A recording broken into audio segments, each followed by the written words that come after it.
Bonjour à tous et bienvenue aux vidéos sur le rapport de l'USDA sur l'offre et la demande des grains d'avril. Comme nous pouvions s'y attendre, le rapport a été neutre étant donné le peu de changements dans les offres et les demandes aux États-Unis.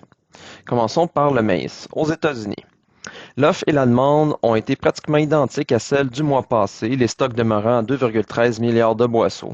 Seul le prix moyen a été modifié en hausse de 5 cents US le boisseau pour s'établir à 4,15 US le boisseau. La production mondiale de maïs a augmenté de 3,63 millions de tonnes, principalement en raison d'une hausse de 3,2 millions de tonnes en Inde. Les stocks mondiaux de maïs sont accrus de 2,06 millions de tonnes. Pour ce qui est du soya, la demande pour la trituration aux États-Unis a été renforcée de 35 millions de boisseaux, tandis que la demande pour l'exportation a diminué de la même quantité. Par conséquent, les stocks sont restés identiques à 350 millions de boisseaux.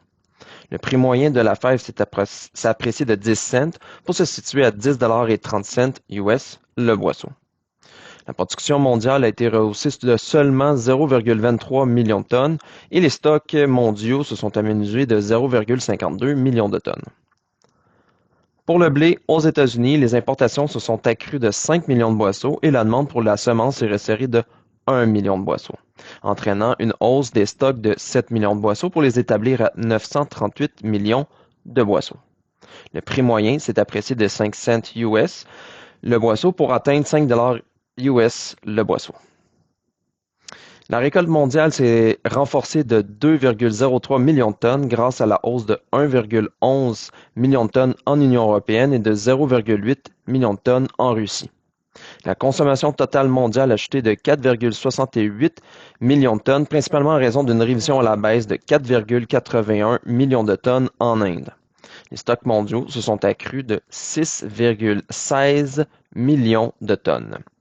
Ce fut un aperçu du rapport de l'USDA. J'espère que cela vous a plu.